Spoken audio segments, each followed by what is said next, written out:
And that was an email. I think I'm going to do a light one and then a heavy one to close with, so that's just how I'm feeling about you today. But this is a brand new one, so I thought I'd bring something new this year, even though I haven't been writing as much as usual, because I'm working for a government that needs a lot of policy written right now. And it's hard to write policy and poetry at the same time. Like, the Executive Council will, under the following conditions, none of that rhymes. This is a love poem for physics geeks, like me. So, if you're into space and astronomy and love, this is for you. What is it to love? What is it to fear? What is it even to feel? What, in the end, is it to live amongst one another? And what is this that happens when we collide? We are so like comets, coming to pieces at even the suggestion of impact. We leave craters across each other's bodies when all we wanted was an end for a while to eternal lonesome orbits around this far distant star.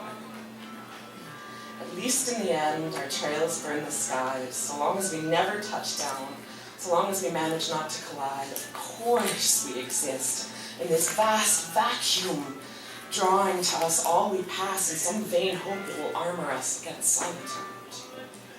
Only this utter emptiness can describe the condition of a heart left too long alone. There is no such thing as black holes. We know this intuitively. It is only emptiness that draws us together with such urgency.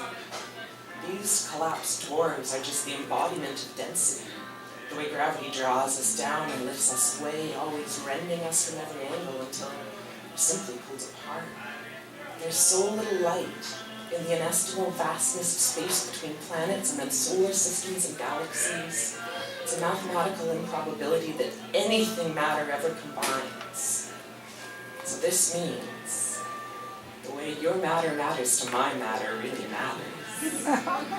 Maybe our trails of ice chunks and sub-zero chemical debris can combine and blaze together, so we won't even notice whose rocks are whose and which direction we've been headed when our gravity wells interlaced, making us more massive and forever altering our trajectory. Maybe this can happen without seismic calamities that send pieces of both of us off reeling away, irretrievable into the endless night. What is it to survive impact intact?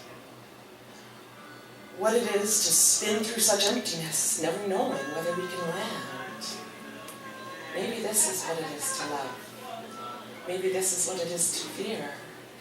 Maybe the greatest emptiness is not what creates these distances between us, but the distances we must cross within ourselves to see the possibility of impact and fly forward anyway, believing that these streams of shooting stars will be enough to keep us illuminated and give us enough levity to hold our orbit, continue turning through time across the nothingness that cannot be distance, but is the only space that can contain us.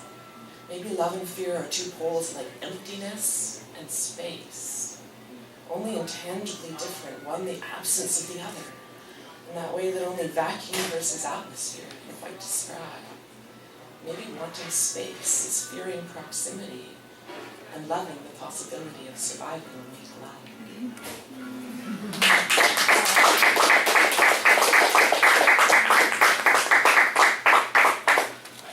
And I'm going to do this one last because it's the one thing I was thinking of doing that might possibly offend some people, so if you hate this, you can just chase me out the venue entirely afterwards.